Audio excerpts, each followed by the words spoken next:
বাহাই ধর্মের প্রবক্তা বাহাউল্লাহর 12টি মূলনীতির মধ্যে একটি মূলনীতি হলো সব লিঙ্গের সমতা। বাহাউল্লাহ বলেন, সৃষ্টিকর্তার চোখে নারী পুরুষ সবসময় সমান ছিল এবং থাকবে।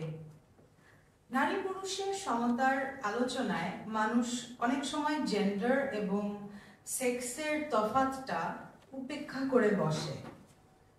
মানুষ যারা কিনা বায়োলজিক্যাল ম্যামল, তারা মূলত দুই লিঙ্গের হয়, নারী এবং পুরুষ। আবার অনেকে মধ্যবর্তী লিঙ্গ নিয়ে জন্মায়, যারা নারী পুরুষ কোনো কাতারেই পড়ে না, কোনো কাতারেই তাদেরকে ফেলা যায় না। এগুলা বায়োলজিক্যাল সায়েন্সের কথা। কালচারালিও আমরা দুটি জেন্ডার দেখি, নারী এবং পুরুষ জাতীয়, যা ওই দুই লিঙ্গের সাথে সম্পর্কিত। কিন্তু কিছু জিনিস হয়তো এই দেশের মানুষের দৃষ্টিতে ম্যাসকুলিন বা পুরুষ সুলভ, আবার অন্য দেশে সেটা ম্যাসকুলিন ধরা হয় না। ঠিক সেরকম কিছু জিনিস হয়তো এক কালচারে ফেমিনিন বা নারী সুলভ, যেগুলো অন্য কালচারে সেগুলো ফেমিনিন নয়। তো এগুলো হলো সোশ্যাল সায়েন্সের কথা। বাহাই শিক্ষা আমাদের সকল লিঙ্গের সমতার আহ্বান জানায়। আব্দুল বাহা, যিনি ছিলেন বাহাউল্লাহর পুত্র এবং বাহাইদের আদর্শ ব্যক্তি, তিনি ফ্রান্সের প্যারিস শহরে 1911 সালে একটি বক্তৃতায় খুব সুন্দর একটি উদাহরণ দেন। উদ্ভিদ জগতেও দুই ধরনের লিঙ্গ আছে, তাদের মধ্যে সমান অধিকার আছে এবং নিজের নিজের সৌন্দর্য আছে। যদিও যে গাছে ফল ধরে তাকে আমরা সুপিরিয়র বা উৎকৃষ্ট হিসেবে ধরে নেই। প্রাণীকুলেও আমরা দেখি নারী পুরুষের সমান অধিকার এবং তারা তাদের অ্যাডভান্টেজগুলোকে শেয়ার করে নেয়। এই নিচের দুই জগতে আমরা দেখি যে কোনো একটি লিঙ্গের কোনো ধরনের সুপিরিয়রিটি নেই, কিন্তু মানব কুলে আমরা দেখি এক বিশাল ভেদাভেদ। নারীদের অধিকার বা সমান সুযোগ নেই, তাদেরকে দুর্বল হিসেবে গণ্য করা হয়। কিন্তু এই অবস্থার জন্য প্রকৃতি কোনোভাবেই দায়ী না, দায়ী হচ্ছে আমাদের শিক্ষা। স্বর্গীয় সৃষ্টিতে কোনো ভেদাভেদ নেই। সৃষ্টিকর্তার চোখে কোনো একটি লিঙ্গ অন্য লিঙ্গের চেয়ে সুপিরিয়র না। তাহলে আমরা দেখতে পাই যে সেক্স বা লিঙ্গের বিষয়ে বাহাই ধর্ম আমাদের সমতার শিক্ষা দেয়। অন্যদিকে জেন্ডার এটা একটি সামাজিক বা কালচারাল সৃষ্টি, ইটস এ সোশ্যাল কনস্ট্রাক্ট, এবং এক এক জায়গায় এক এক রকমের অর্থ বহন করে। আমরা ছোটবেলা থেকেই শিখে আসি যে একটা ছেলে বা একটা মেয়ের জেন্ডার অনুযায়ী কেমন ব্যবহার করা উচিত, যেটা আপনিও বলছিলেন। যেমন ধরুন, বাংলাদেশের কনটেক্সটে যদি বলি, মেয়েদেরকে স্কুলে স্কার্ট বা সালোয়ার কামিজ পরে যেতে হয়, ছেলেদেরকে প্যান্ট পরে যেতে হয়। পাঠ্য বইয়ে আমরা দেখি যে প্রফেশনাল, সরকারি কর্তা, অধ্যাপক, ডাক্তার, মেলম্যান, পুলিশ অফিসার এরা সাধারণত পুরুষ হয়, এবং অন্যদিকে নার্স, সেক্রেটারি, টিচার এরা হয় মহিলা। তো ছেলেদেরকে যেরকম বলা হয় যে কান্না কোনো ভালো জিনিস না, কারণ এটাতে ইমোশন বের হয়ে আসে এবং তাকে তাহলে দুর্বল ভাবতে পারে। ছেলেরা বাহিরে খেলতে যেতে পারে, কিন্তু অন্যদিকে মেয়েদের খেলা পুতুল বা খেলনার হাড়ি পাতিলে আটকে থাকে।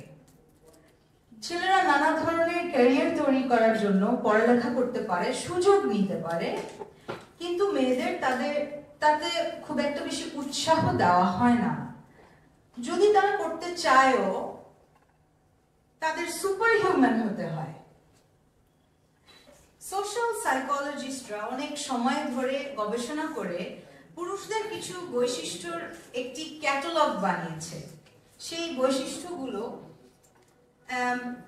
হলো যে ছেলেরা বা পুরুষরা একগুঁয়ে, আগ্রাসী, ডমিনেন্ট, কৌতূহলী, উচ্চাকাঙ্ক্ষী, যুক্তিযুক্ত, বিশ্লেষণধর্মী, প্রতিযোগিতামূলক এবং আত্মনির্ভর। অন্যদিকে নারীদের বৈশিষ্ট্যগুলো হলো যে তারা স্নেহশীল, বাধ্য, সহানুভূতিশীল, জেন্টল, সংবেদনশীল, সহজ সরল, অযৌক্তিক, হাসি খুশি এবং শিশুসুলভ। তো এই পুরুষতান্ত্রিক সমাজের সমস্যা হচ্ছে নারীরা তাদের অধীনতা মেনে নিয়েছে এবং তারা যে পুরুষদের চেয়ে কম পারদর্শী, কম শক্তিশালী, কম যৌক্তিক, এই ভ্রান্তিগুলো মেনে নিয়েছে। এর মাধ্যমে নারী সুলভ এবং পুরুষ সুলভ আচরণের ভালো দিকগুলো নারী এবং পুরুষ দুই লিঙ্গের মধ্যেই প্রকাশ করা সম্ভব। বাহাই দৃষ্টিকোণ থেকে দেখলে পুরুষ সুলভ এবং নারী সুলভ দুই ধরনের গুণাবলী গ্রহণযোগ্য এবং দুটাই একজন মানুষের পক্ষে অর্জন করা সম্ভব। তাই এই দৃষ্টিকোণকে সামাজিক পরিবর্তনের একটি নকশা হিসাবে গণ্য করা হয়। আব্দুল বাহা একটি খুবই গুরুত্বপূর্ণ জিনিস তুলে ধরেন যখন তিনি ফেমিনিন গুণাবলীকে আদর্শ হিসাবে গণ্য করেন। তিনি আরো অনেক জায়গায় কথা বলেছেন, যেরকম তিনি বলেছেন কিছু ক্ষেত্রে নারীরা পুরুষের চেয়েও উৎকৃষ্ট, তারা আরো অনেক স্নেহময়ী, গ্রহণক্ষম, তাদের অনুভূতির ক্ষমতা আরো তীব্র। তিনি আরো বলেন সহনশীলতা, ক্ষমাশীলতা এবং সহানুভূতিতে নারীরা উচ্চতর। এইভাবে আসলে আব্দুল বাহা আমাদের মনোযোগ মানুষের জেন্ডার থেকে সরিয়ে মানুষের গুণাবলীর দিকে নিয়ে যান। তিনি আরো বলেন যে নারী এবং পুরুষ সৃষ্টিকর্তার গুণাবলীর প্রতিফলক এবং আধ্যাত্মিক দৃষ্টিকোণ থেকে তাদের কোনো ভেদাভেদ নেই। তো আমার পরের যেই পার্টটার উপর ফোকাস করব সেটা হলো বাহাই ভিউ পয়েন্ট অন ট্রান্সসেক্সুয়ালিটি।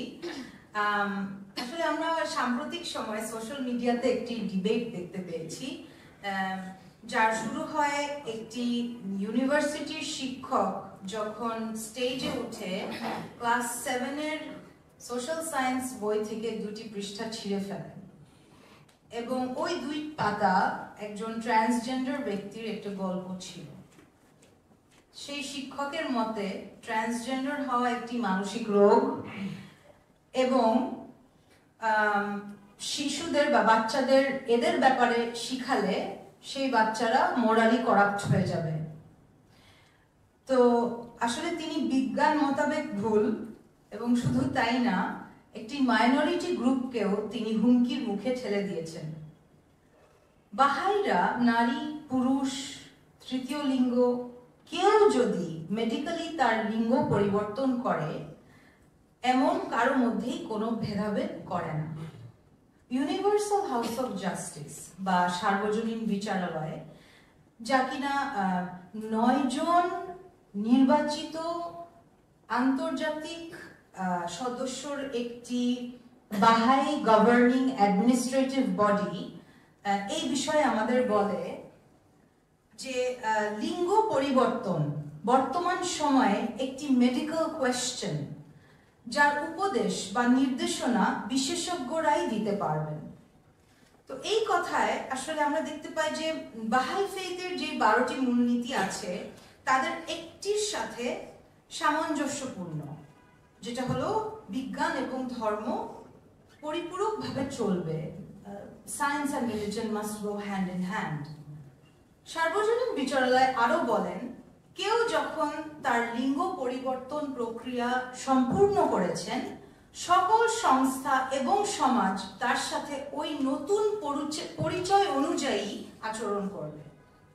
এটা প্রমাণ করে যে একজন ট্রান্সসেক্সুয়াল ব্যক্তি যে নিজেকে মেল বা ফিমেল মনে করে, বাহাইরা শুধু তার ওই সিদ্ধান্তকে সম্মানই করবে না, বরং তার সত্তাকে আপন করে নেবে।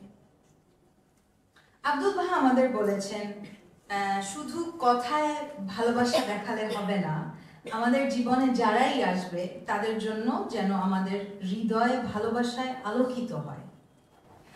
আমাদের আত্মা বাহাই ধর্ম অনুযায়ী মেল ও ফিমেল বা তৃতীয় লিঙ্গ না, লিঙ্গ যেহেতু এই জগতের শারীরিক এবং বায়োলজিক্যাল সৃষ্টি, সেটা আত্মিক জগতে আসে না।